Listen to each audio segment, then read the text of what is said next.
listen up, y'all. It's the queen of automation, Megan Donnelly, here to give you inspiration. Founders and business owners gather round. I'ma show you how to build systems that'll astound. Streamline your processes, no need for complicated. Hey everybody, welcome back to the Queen of Automation podcast, where we talk why technology is only good when it works, how I help you make it work. Today, I'm very excited to introduce Ryan Sullivan because we have been chatting probably for a couple of months, right, Ryan? Yeah, a couple of months on and off. And he is a podcast strategist, which makes this a perfect conversation to have since we are on a podcast. So I've picked his brain a lot, and he's given me some tips and tricks. And I'm going to let him introduce himself because he's a really cool guy, and you have to go check out his content on LinkedIn for sure. And his videos are off the charts. Like, they make my videos look really bad. So with that being said, tell us where you're tuning in from and say hi to everybody. And then, of course, pimp yourself out. Oh, well, thank you, Megan. Appreciate it. If you're the queen of automation, my goal is to be the king of podcasting. So we're getting there. What I say is, there we go. I'm more at Prince level, hence the podcast principles.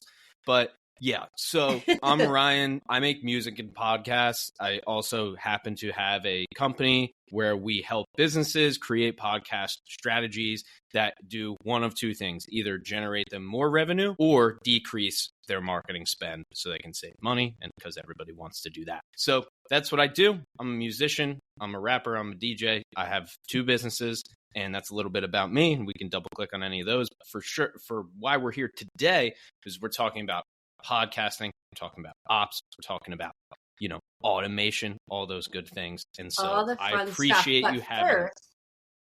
Yes, I'm so glad that you agreed to do this because this is going to be a great conversation. But first, we're going to talk about the thing that most of the people that I've brought on have a very like-minded thought process about this. We're going to talk about work-life balance.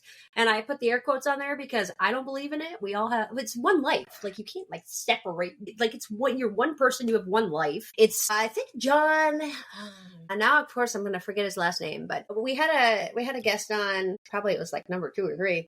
And he said the best thing I've heard, it was like work-life integration. I was like, see, now that makes sense because it's integrated, right? Like, you can't separate. I don't know how people do that. If they do, I'd like to learn how to do that because cloning myself sounds really awesome or scary. Yeah. I don't know. What are your thoughts? Like, how do you think about work-life balance or integration or whatever the fuck you want to call it? Because it's like, it's just too cliche of a word or term. I think people throw it around now, and it's used too much often and really doesn't make sense if you're an entrepreneur. It really doesn't. Well, especially in that case. What I like is what I've hired business coaches, life coaches, and spent a lot of money on coaching, and I really believe in that. And what my coaches have called it is harmony, right? So I look at things in the lens of music, right? There's interludes, right? There's hits, there's slow songs, right? And so that's why I like the harmony versus instead of balance, because balance is theoretical, but harmony is realistic. It's practical, right? So harmony is just the thing that you do fitting in next to each other. And that's about as good as you can get it, right? Balance is, and this is a quote that Gary Vee told me, because I've asked Rob Dyrdek and Gary Vee, two of my mentors, this question, right? And Gary Vee's exact quote was, well, balance is theoretical, right? And so I agree. And then I hire my friend Adam, who's my business coach, and he's like, no, it's more like harmony, right? So that's how I look at it. Now, they did break my beliefs because I really thought that things could be separate, right? And that's why when I tell people what I do, I say I make music and podcasts because that's what I do, right? Like, I'm an artist. I have 2 businesses, but I'm an artist. That's who I am, right? I'm a creative, and that's why I'm here. That's why I've been able to do what I've done. So a lot of times when it comes to work-life balance, you almost have to go back to who you really are. And if you know that, then you really don't have to worry about balance as much, in my opinion. Exactly. You said it perfect. That's a new one. I like harmony. That's a good one. I haven't heard that before, but it's totally agree. And I was the same way. Like, when you become an entrepreneur and you decide to take this leap, I'm from corporate, right? So like I started in corporate America, and when I took the leap, it's like, yeah, I'm going to separate it, right? Are you kidding me? I'm sitting in my home office. There is no separation. Like, I'm surprised, and I'm knock on wood, I'm not going to jinx it, but like my dog is usually sitting back here on the couch, and every time I come on my podcast, she has to go outside. Like, really? Like I'm like, I'm with you. I mean, the only reason I do what you do, I have a studio. Yeah, I have a studio in my home, in my apartment, and thank God for having the best girlfriend in the world for literally allowing me to do that. But like, it's real. Like, I would still be in my dad's garage. You know what I'm saying? And I mean, now I can support myself. You know, that is for sure. I mean, it's not close to home. I'm at home. Yeah. You know.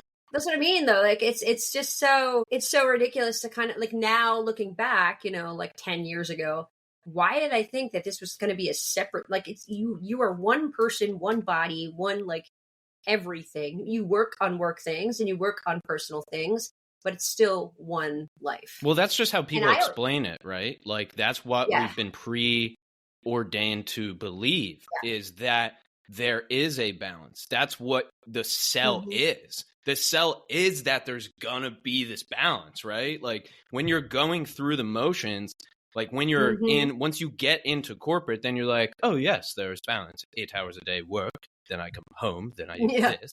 And it's like, that's what but then you live that life and you hate it and it sucks.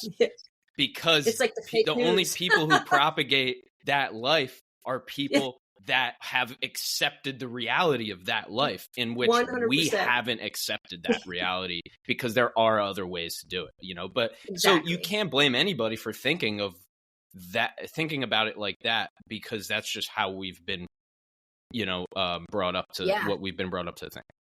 Society teaches us that, right? And especially like your society's like, you got to go to college, and then you get the corporate job, and then you do it like this step by step. And if you go outside of that kind of funnel of life, you know, it's like you experience something totally different, and it's great. I think it's great. I always tell people to, now when I'm talking to other business partners or like networking friends, like people that I meet, I'm like, build a life. Stop trying to build a business and build a lifestyle, right? The business should fit into your lifestyle. The business is a tool to create the lifestyle that you love, right? Just like money is a tool. You can always create more of it. You can always go find more, be an Uber driver. I don't care. Sell ice cream. Like, you can always get more money, but it's a tool, right? And it's crazy. It's just so crazy to me that there's still so much of that out there. But you're right. You can't blame them, because that's what they've been taught to. This is how it is, right? Like, you go to work 8 to 5 and then you go home, and it's two separate things, even though it's really not, even in that case. But whatever, we'll move on. We beat this to a dead. Very cool. Harmony. We're going to say harmony now. Write it down, Andrea. Harmony. Work-life harmony. I like it. We're going to use it. Yeah, let's talk ops. Let's get geeky. So what I love about you, and I've had conversations with you obviously in the past, is that you are very kind of data driven, automation driven, systems driven, right? Like, it's really kind of easy when you think about it. At the end of the day, anybody can get a microphone and put up a camera and start a podcast, right? But let's talk about the reality of what I just said, right? Like, yeah, sure, you can do that, but there's way more that goes into it behind the scenes that, or should go into it if you actually want it to be successful, right? You want to talk about it? Tell me all about it. So, yes, the problem is how easy it looks, right? Yeah. Same thing with automation. Easy button. Automation everything should be easy. That's the point of automation, is that you don't have to think about it once you set it up, but setting it up that's the thing. That's the brutal. Yeah. And then maintaining it. Podcast is no different. That's why I love talking to people like yourself who get it, right? Because the success of the system is completely determined by the people who set the goals as to what the system should do, right? And ding, so ding, ding, ding. There you go. So same thing with the podcast. There's a lot of founders, CEOs, people who are extremely successful, who then set out of, now I'm going to make this podcast, right? I have this business. I have my network. There's so many amazing people. Great. Now what? Right? So then they do a podcast for 2 years and they go, are we even making any money from this thing? And so it's because people who are non-podcast experts are trying to be podcast experts. It's a problem with everything, right? Yep. And so it's not that you can't learn it yourself, but somebody has to learn it, right? And as somebody with a successful business, not sure if you're going to want to take your nights and weekends to just figure out how this podcasting thing works, right? And so that's where we come in. So all I'm trying to do is there's a few things, but the one thing is fixing the failure rate, right? And that's 90%. Same thing with business, right? Anything that's hard, there's a high failure rate. Yeah, first 5 years, what's the statistic? It's like the first 5 years, like small businesses, it's like something crazy, like 92% of businesses fail in the first X amount of whatever. And yeah, because you're trying to figure it out. Why am I doing this? Yeah. And I'm going to assume that people that hire help or, who don't try to go in it alone probably have a better success rate, right? So we can get into the weeds. I'm down to double click on any of this, but that's really the overarching kind of highlight is, podcasting. Here's the thing that we don't have to worry about is results. We've gotten every single result. It doesn't matter. What result do you want from podcasting? We can show you how to get there. The hard part is deciding, right?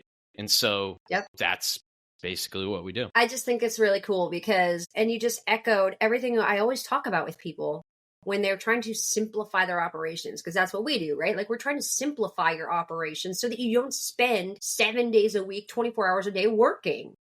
Like you have a successful business, you have a successful product or service, and you're making some money, but you literally sit at your desk all day and you never leave, so you never get to enjoy the money. What the hell kind of life is that? Well, and why let me would ask you want to build yourself a job?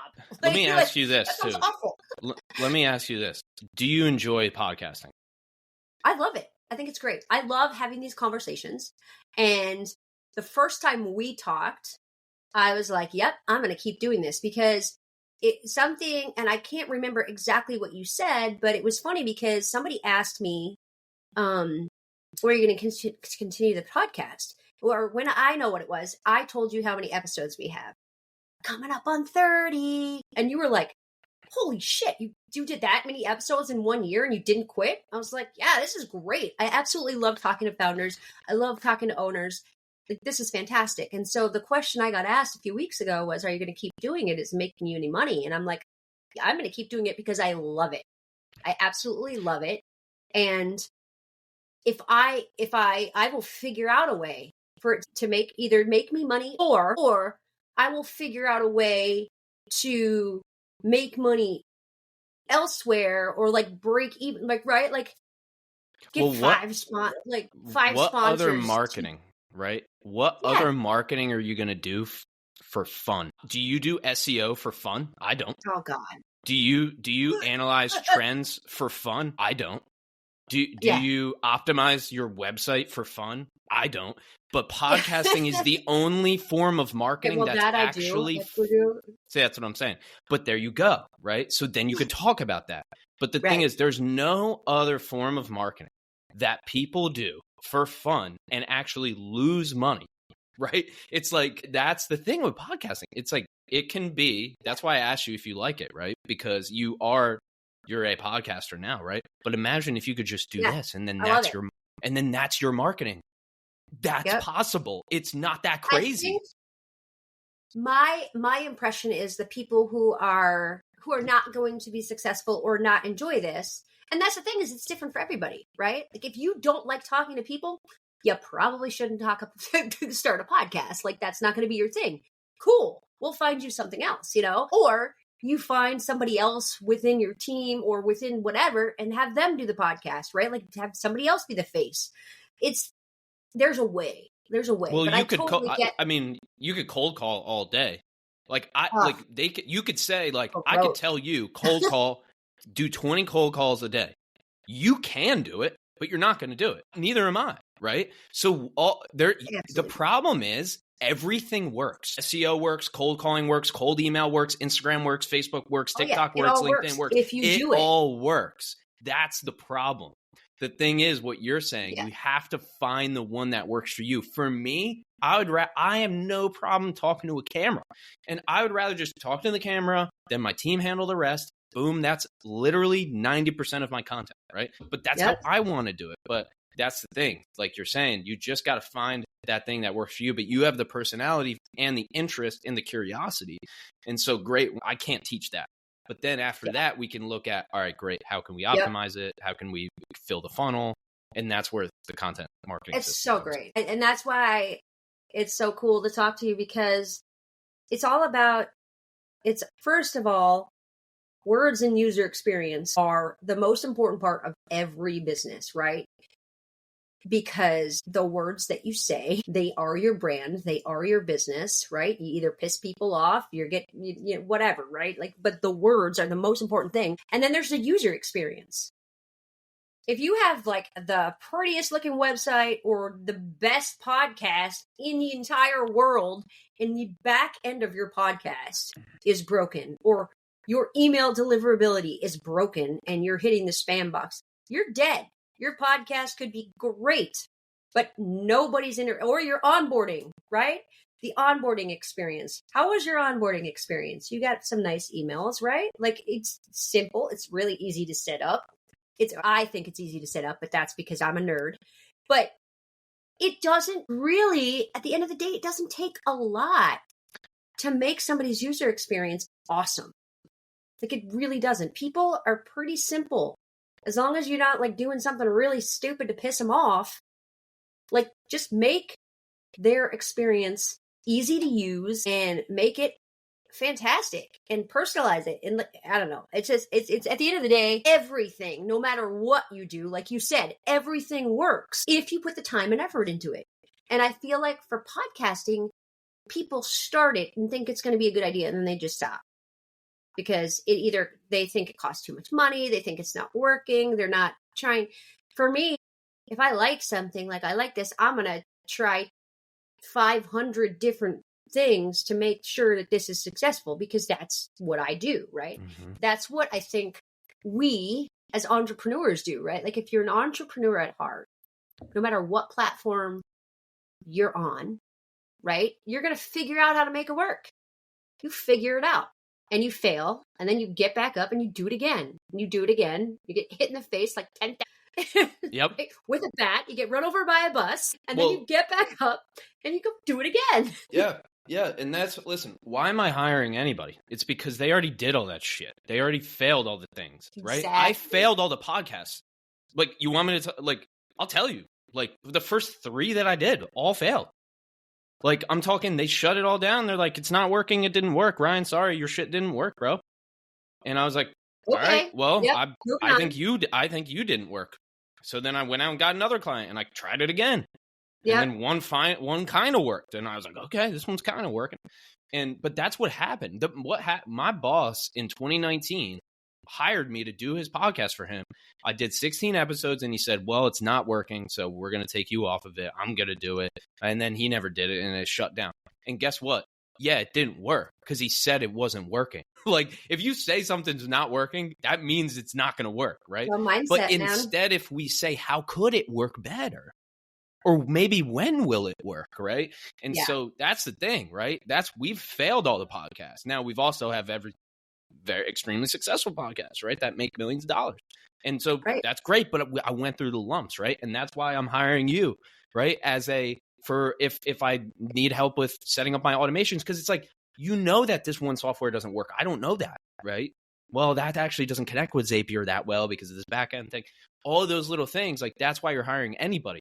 What a podcast does is it shows the world that you do know what you say, what you claim to know, right? Like, that's what this podcast shows people. It goes, Ryan knows his podcast stuff and Megan knows her automation stuff, right? Or her systems or her ops stuff, right? It just shows you based on how we talk and what we say. And if you don't do it, then the competitor who does do it, who they talk, they might be assholes, but they have a podcast and they're educating people. And if you just have two identical service providers, which there's not much differentiation in any market, so that's pretty common, and that one of them has a podcast, the one with the podcast is reaching people at a deeper level than the one without, right? And so that's how it works. And to piggyback off of that, all you people out there who are complaining that you don't have enough content, ta-da! Guess what? That's a wild thing to say. 25 minutes long. Every podcast I record is 25 minutes long. My awesome team takes that, turns that into like 20 videos that are 60 seconds or less, or sometimes 30 seconds or less. And then I have content for a year. Like, yep. you know, and it goes on YouTube. It goes on Instagram Reels. It goes on LinkedIn. Because what am I going to do after this? I'm going to, when it's your week, and the episode goes live on, on the podcast, it's out to the world. You're going to get a LinkedIn post. We're going to tag you in it. You're going to get an email. And so then what we do is we provide our guests 15 short clips of them talking that they can use for their content. Like this is like a no-brainer to me. Like everybody knows video is huge right now. I'm creating video content. Andrea could probably tell you, my producer could probably tell you, like, we have folders and folders and folders of video. Yep. Like, we just record video stuff of me talking all the time, right? Why would you not do that? I don't know. Yeah, and it's then, yeah, for sure. But then what if you could do it and then you literally just know what's going to happen? Like, that's the problem with organic content, is that nobody's there, that nobody's saying, yes, post. They say, yeah, post. And you go, post what? And they're like, anything. And you're like, anything? And they're like, yeah. Okay. Then you do that. And then like a few people kind of come in. And then, but then you go, yeah, but like, yeah, I got a few. But what do I do now? The problem is there's no system. Yeah. So if you develop a strategy and a system, then you can guarantee results. And we can guarantee results from organic content. Why? Because I have the data.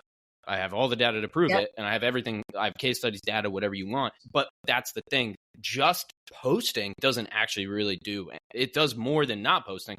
But then once you add a system that fills the entire customer journey, like what you were saying, then you can literally just essentially guarantee the results from the organic content. And it's repeatable. The thing about building systems, okay, I'm you and for all my people who have listened to me and listened to this podcast, it's like a broken record, but I'm going to keep saying it.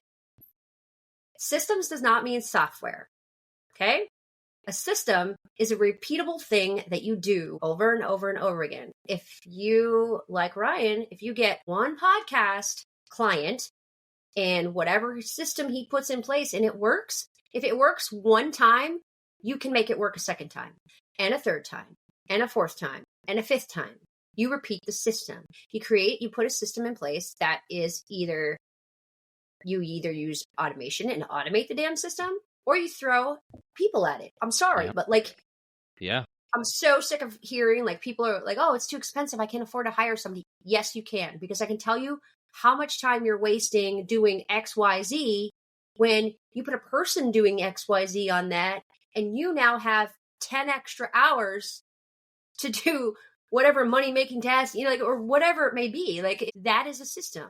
People want to automate something, and I keep telling them, which is super funny. You're going to laugh at this, right? The queen of automation is telling you not to automate. Do not automate something just to automate it. Are you kidding me? Come on. Right? Like the same thing. Like, you don't just put automation in place. Just, we're going to automate that. Why? What's the end goal? Yep. Sometimes a human. I tell more people to not podcast than I do to podcast, because nobody's not. Because 90%. You're not gonna be good at it. Yeah, no, not well. Here's the thing: if you pay me, I'll tell. It's funny because you need to pay people for them to be honest with you. It's kind of weird, but you're not going to get any. Yeah, but you're not going to get any real advice for free, right? Because people don't want to hurt your feelings. So what we do is we tell clients what they need to hear, not what they want to hear. I'm not your coach. I'm not your babysitter. I'm not your friend. That's not my job. My job is to literally solve your content problems.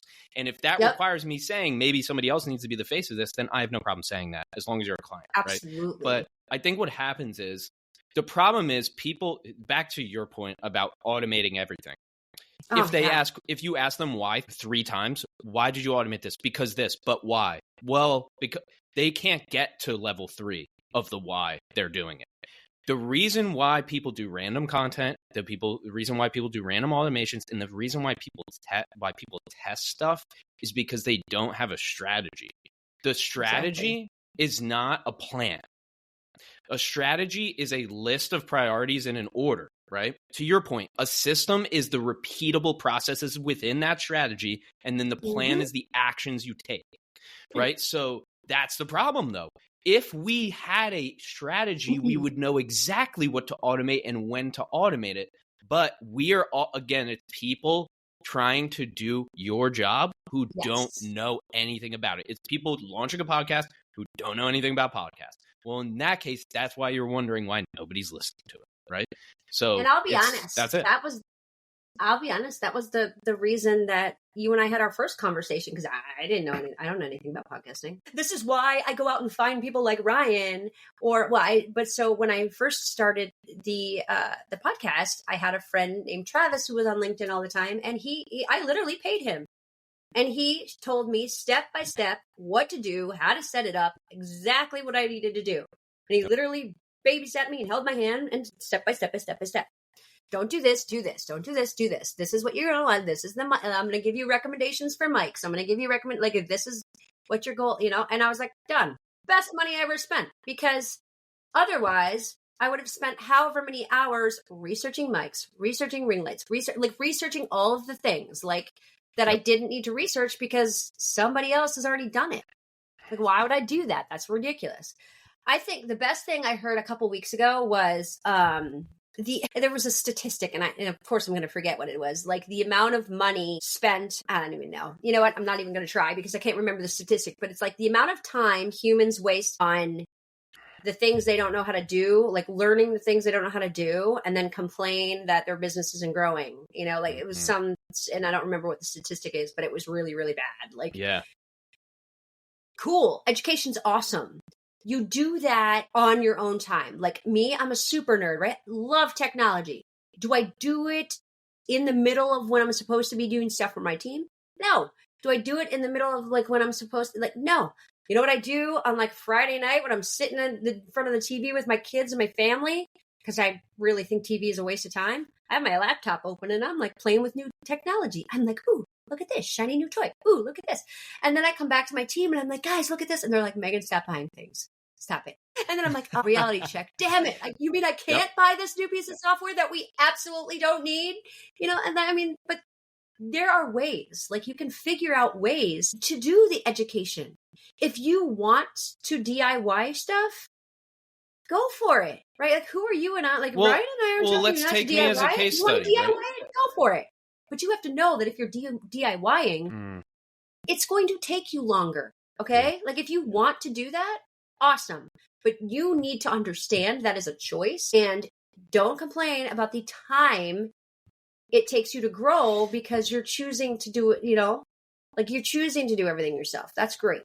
Awesome. Go for it. That's awesome. I'm glad for you. But don't complain when it takes you a year longer to get to where you want to be because you're educating yourself. That's just the way it is. It's not an easy button. Hiring people isn't an easy button. That's what people also need to realize. The easy button is a made up concept. There is no easy button for anything. It doesn't exist. It doesn't. It's not real. Life isn't a video game. Life isn't a Staples commercial.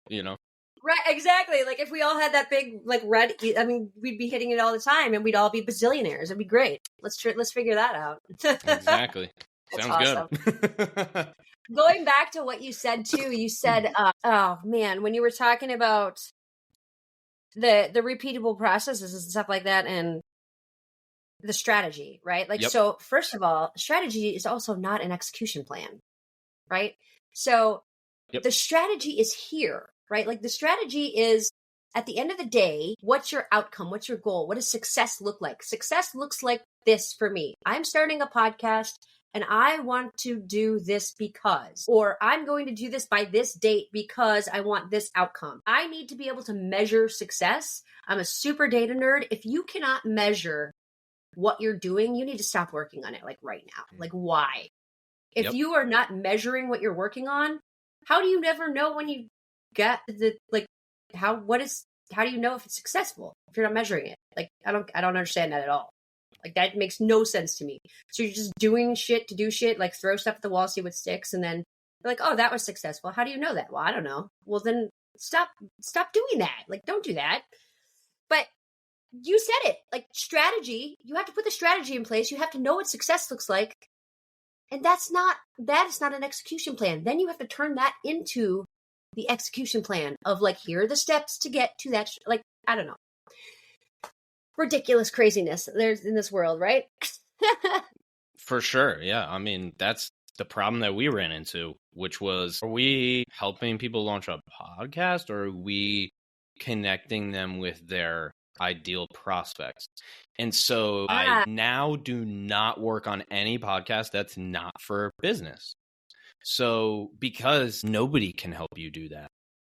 If you say, Nope. I want to become the next, there's nobody in the world that can help you. And anybody who claims to help you become the next Rogan or you name it is a scam artist. So I've had so many people who are like, all right, we want to do this cultural podcast, and we're looking at probably millions of views, and, you know, we're looking at probably going to go viral, and we're going to blow it up. I tell them, Great. I say, listen, I know You do people who know how to do this stuff, and they will never tell you, because number one, they worked for 20 hours a day for 3 years, and I watched them. And then number two, that doesn't exist, right? So it's like, yeah, it's brutal. I mean, the problem is in media, for some reason, founders they disconnect. They go, yeah, everything for me is dollars and cents. And then I'm like, okay, good. And then they're like, yeah, but we're going to launch this podcast and it's going to be so much fun and cool because I know all these cool people. And I'm like, yeah, but what about the dollars and cents? And they're like, what do you mean? It's just going to work. It's going to work, right? Like, for some reason, the logic for business owners, it applies to things. If it's a thing they don't know or believe in, they're like, dollars and cents, we can't do it. But if it's a thing that their ego is going to be their ego is going to be pumped up by, then they're like, who cares? And then it's just very funny, you know, how that works. But that's human nature, right? We're always fighting against ourselves, really, right? You know, we really do. Like, everything is there's so many different ways to do things correctly. Like, there's no one way to do everything. Like you're going to do something different than I'm going to do something. And this person over here is going to do it different than we do. Like, it's just the way it is. And, you know, the whole, like, blueprint roadmap, like, era, like, this shit, like, I'm going to get a lead magnet and it's going to tell me the exact blueprint I need to. Are you kidding? Do you really think that's going to work? Come on. Like, and but the coaching industry, it has taken over the world, and there are awesome coaches out there. There are really good coaches, but the really bad ones have destroyed the coaching industry. Yeah, man. If we could talk about they're just taking people's money, and you're never going to get growth out of it. Like, they're taking people's money. Yeah. It's just a scam. Well, here's the thing. It really sucks. This is a video. This is something that I heard recently, which was perfect. Have you ever seen Michael Phelps sell swimming lessons? I mean, I haven't. But... No. So, okay. If you don't mind, if Grant Cardone is selling $10,000, $20,000, but he's a successful businessman. Huh. Interesting. You see Elon Musk selling courses? Nope. So, listen, the coaching industry is very funny. So this is a fun topic, right? So we don't have to go too crazy on it. But ridiculous. It is wild, right? But the real people, like the actual successful, I don't know about you, all the most successful people I know, nobody even knows that they're successful. Like, they wear blue jeans and t-shirts and they're fucking multimillionaire, billionaires, whatever, right? So, like, That's the thing. But when you are naive, now me and you are not naive anymore. We used to be. We used to see numbers and coaching things and go, oh my God, that looks amazing. And then we bought it, and then it wasn't really that good. $5 and I'll make $2 million off it. Yeah, woo! Exactly. Yeah. That's the thing, right? But that's why I moved from that. That's why I moved. I don't want to be. Listen. Do I coach? Yes, I have coaching clients, right? Like most business owners do. They take their own clients. Like I have my own clients, and that's fine because it works, right? So I do coaching, and we did podcast coaching for years, but that's why I moved to strategy, because it was just higher leverage, and it's just better for everybody. But if you want to coach in anything, the good thing is that you can get one for anything. So literally anything you want. We can do. I'll bring you back on, and we'll do a whole episode on the operations of coaching and like the scamminess of whatever. We'll have to decide if we want to go down that rabbit hole. No problem. I got it. But this has been so awesome. Tell everybody where they can find you for sure, because I want them to go out and check out your content, obviously on LinkedIn, but I'm going to let him tell you where you can go reach him and contact him. Sure. Yep. So Ryan R. Sullivan, if you put the R in the middle, that's better. I normally come up. There's a lot of other Ryan Sullivans out there, and I'm trying to beat them all. So just put the R. So you can Google that, and then I'll come up. LinkedIn's my main platform. So if you're a nerd like us, then hop on there, and it's really cool. And I post every day. If not, then I have a podcast called The Ryan Sullivan Show. Yes, I know, very creative. And I have a YouTube channel under the same exact name. Tip basically my name, and you'll find my stuff. And then here's the thing. If you're ready for a podcast, or maybe you want to figure out if you are ready, then just let me know and we can talk, and we'll go there. Those are the resources that we have. He's got some really cool stuff. Yeah. Appreciate it. We'll put all your information in the show notes too.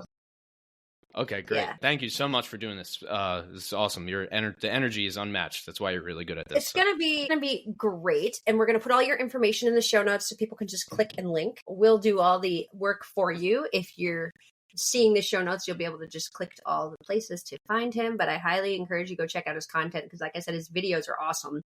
He's doing a great job. I can't wait to watch the pivot. I didn't even know you were pivoting. Like I knew him as a coach, so this is really cool. I can't wait to watch the journey and hear all about it. We'll bring you back on in like 6 months or whatever, and you can tell us all about it, because that'll be really, really fun.